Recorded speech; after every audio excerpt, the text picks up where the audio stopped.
thanks for stopping by. If you're new to my channel, please don't forget to like, share, comment, and subscribe, and turn on the notification bell for when I upload new videos. In this episode of Being Married at First Sight, season 15, episode 5. Oh my god. I don't even know where to start. Um, Normally, every season I have at least two, three couples that I like and I'm able to sort of root for. And this season is just everybody seems to be broken in some way, and it's just frustrating. You can see why they were matched, but it's just I think people lack the patience or lack the motivation to put in the work. Anyway, I'll review the couples and we'll see how we go. um I think actually Ben, I like Ben. I'm very anxious about Morgan, I think, because she seems very anxious. I don't know whether it was just because of the wedding. I don't know whether she'll sort of calm down once, they get back to the real world, although it seems Ben might have told someone something. Anyway, I'll get to that. Okay, so they do get married. It's a pity that this is marriage at first sight and they didn't get a chance to have a conversation first, because turns out Ben, Ben wants children. His mom expects grandchildren, but Morgan is not sure.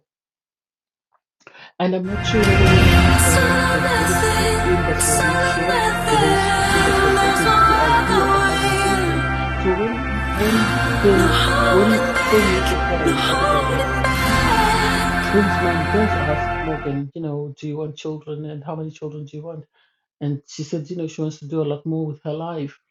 And so I don't know whether that's her saying that. I think she should have just said to Ben's mum, I think it's something we need to have a conversation with Ben and then we'll let you know what we decide. Um, Morgan's friends did tell Ben that um, Morgan didn't want children, but she said that if she met someone she likes, then she'd be open to the idea of having children. I think Ben is a great guy. I think his only problem is he comes across as someone who's always trying to please other people because he's so nice. I think he's all his life he's had to accommodate other people. Well, that's the way he comes across. And so even when you were speaking to Morgan's mum and I think brother and her friends, her bridesmaids, you could tell he was trying his best to make an effort to make a good impression with them, which is a great idea. But then you need to show people your flaws as well, because if you're always showing them your very best, the first time you make a mistake, it's going to be a problem. But then, it could be he will settle down. I think he might have been very nervous. Ben is very sweet. He is anxious, obviously, about Muay Thai and the fact that he's worried because Morgan told him that she kicked her friend's tooth out. I think so. He's worried about that. But I think him loving his mom is an asset. That's just my opinion. However, they were asked the morning after the sixth question again, and I think he was going to say something, and then Morgan immediately sort of interrupted him, and that made him stop. So in the clip for next week, Morgan is complaining that he let Ben let her down because he revealed something he was not supposed to. So I don't know whether he told people that they consummated their marriage or whatever he has revealed. I hope that's not too big a problem for them because I think of the couples that are there. If Morgan can just take a deep breath and relax, I think they can actually make it work. Because not that I don't like every single couple, but it's just there are sort of red flags here and there that make me worry that they might not make it past decision day. From there, we have Justin and Alexis. Justin and Alexis are on their honeymoon, and they have a conversation, and Justin tells Alexis that he loves her. I think it's too early, and I think Alexis was right not to return and say I love you too, because I think it's too early. I think it's only 3 4 days after they met and they've got married, and Justin started crying, and I realized this is what his mom and his siblings or whoever said meant by he's very emotional, and I didn't get why he was emotional over the fact that she wouldn't. reciprocate the fact that she loves him too. Although he said, through her actions, he can't tell that she loves him. It's like you barely know each other. You might not even know each other's middle name. So how then do you expect to suddenly be talking about love? Seems to recover from that and seem to be happy. They were enjoying themselves. They did do the horse activity, and all I could think of was Olujuana and Katina last season. I think Married at First Sight just does need to sort of come up with different ideas every season and not repeat the same theme because it's just the same theme, the same activities with a different couple, which I think they need to try something new. From there, Stasia and Nate, I am happy that the post-nap situation was dealt with as soon as possible. I think this is my opinion. I think Nate is this season's version of Woody. And I think because I remember during this season, Woody, people were very anxious that he was very, he liked to spend so much money on clothing. He was what appeared to be a playboy. And now he's settled. He's a married man. He's got a son, and he seems very happy and content. So I am hoping the same thing happens with um, Nate in the sense that he does settle down. They did an activity where they went, obviously, on the quad bikes. And it was sad that Nate was so in his own world that he didn't think to help his wife prepare for the activity. He didn't think to, just at least make sure she was safe and she was okay. Instead, he seemed to focus on taking pictures and videos, and that to me was just a bit not necessary. It was not necessary. He should have paid more attention to his wife. They had the conversation about the post nap, which makes sense. And they sort of asked, "Do you not trust your boy?" I don't think it's not about not trusting him. I think it's just the fact that she has to protect what she came in with, and he has to protect what he came in with. And if it doesn't work, they can always go their separate ways. If it does work, maybe with time they can always amend the post nap. But I think it is a good idea, especially if you have assets of your own to sign a post because there's no guarantee on how long your marriage might work even in the real world when it's not on marriage at first sight. So I really have to say yes to that. They did say that they haven't consummated their marriage, but I think of all the couples they have the best chemistry, and I think they spoke about their ages and the fact that when they want to start having children. I think the discussion about children is important, but I don't think age should be a factor because this is not the first time Married at First Sight has married a young man to a slightly older woman. So 4 or 5 years. I remember Jeff and Shanice. Shanice is older than Jeff D.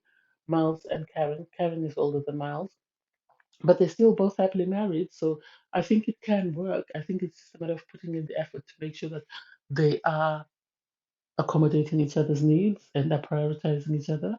And it seemed once they discussed the post-nap, they were happy with that. I think their next conversation is going to be about the children because Nate, on his part, said he wanted to wait a couple of years, whereas Stasia is in a position whereby she is a bit older and is ready to have children. This conversation of when to start having, I think on Marriage at First Sight, I've noticed that as long as people can the theme that I've got, especially with the couples that are still married, it's not about when to have children. It's about the fact that you both want children. Because most couples agreed a timeline, and after the marriage, some of them are still married and don't have children because they realize they want to travel, they want to get to know each other, they want to do other things before they start having a family. So I don't think that's a big obstacle anyway, as long as they can work on that and agree on how many. I think the main thing is agreeing on the fact that you want children and how many children you want, and then that should be it. And then Miguel and Lindsay for me, I'm a bit surprised by Miguel because he's making a big deal about sex than I expected him to. It seems he's more focused. He's now becoming more like Michael, whereby he's obsessed with, I want to have sex with her, even because they had a conversation and Lindsay sort of explained to him that to me, sex is a big thing. So if we're going to have sex, I would want to make sure that we are ready for this. And it seems Miguel, when he had the conversation with the guy, said, I just want to have sex. I don't care whether it's mediocre and whatever. And this was just like, I don't think that's necessary. I don't think that's necessary. If she wants to wait, do her the kindness and wait. There's no rush. You've got 8 weeks. If she's asking you to wait for a few days, that's not going to kill you. Wait until she's ready. And I think that's their main issue that happened this week. Although I think Miguel tends to sort of, I I thought he was patient, but I think he does have his triggers because when they were talking and Lindsay said, you're a bit older, you could tell he was upset about that. So I think he's got his triggers that there are certain things that will sort of rub him the wrong way. And because he's such a nice person in other ways, he tries not to bring it up. I think he should have just told her, oh, I don't like the fact that you said I'm older. That sort of, is something that I'm sensitive to. Um, Although when Miguel had a conversation with the guys, they said, "Oh, I just want sex. I just want us to consummate the marriage." And it's like that's all that is not necessary. I wish married at first sight. I said this last week. I wish married at first sight would stop asking people about sex. I wish they would stop asking that question and just be patient and allow couples to get to know each other first. And last but not least, Mitch. Oh my God, Mitch is getting on my nerve. Mitch is getting on my last nerve. Not nerves, but last one.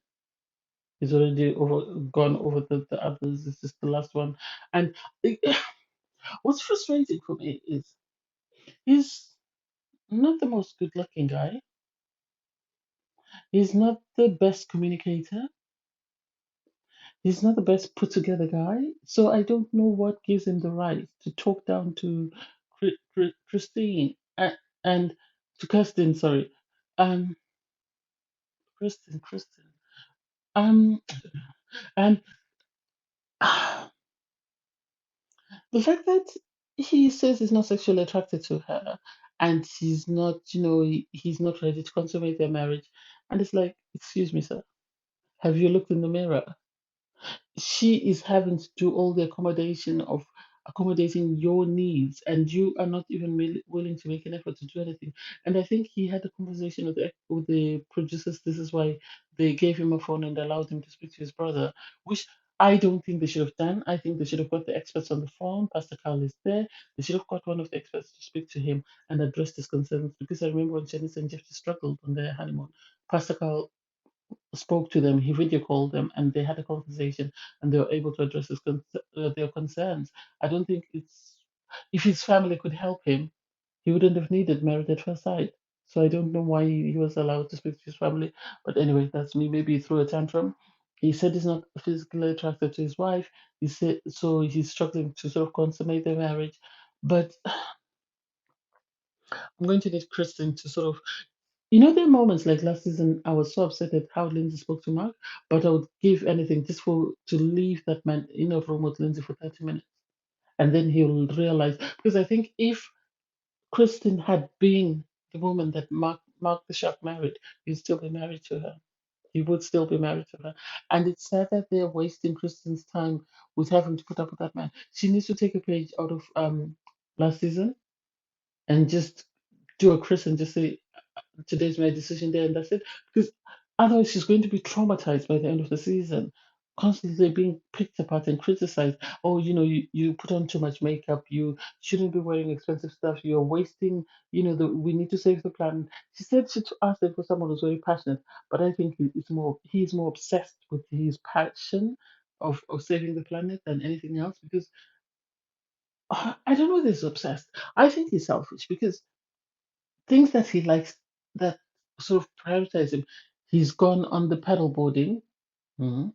He's gone, he's being pampered. He's had the spa day, and yet he criticized his wife for having makeup on. Why is he doing all that expensive stuff? Why is he not just staying in a room or just walking around the beach and not doing anything, that might cost money and be more economical and stuff? Oh, he's getting on my last nerve. He's getting on my last nerve. So, they apparently they talked about the fact that they're struggling to consummate their marriage. Then Mitch decided to have tequila, and after they had tequila, I think they consummated their marriage or whatever the hell happened there. Because Kristen wasn't happy. She had a conversation with Mitch and told him that she has certain expectations that she hopes that he needs to reach before decision day. Otherwise, she's going to say no. And for me, I think the guys need to be honest with Mitch. They need to tell him he's punching. He's got a wife who's way better than he deserves, and if he's not careful, he's going to lose her. And once he loses her, he's already in his 40s. Chances of him finding anyone better than Kristen are very slim. I'm not saying 40 is old, but I'm just saying, you know, it is what it is. He gets on my nerves. Anyway, um, I don't know. It was an okay episode. It was an okay episode. I think it's nice that everybody's finally got married in episode 5 and is on their honeymoon. I think it's now time for us to see them go back to their, to their everyday life and sort of try and cope within sort of society and see whether their marriages work. I'm proud of Stasia for changing her name, and I think that's a good indicator that she's all in. I don't know. We'll see how that goes. Anyway, thanks guys for watching. Please don't forget to like, share, comment, and subscribe. Bye everyone.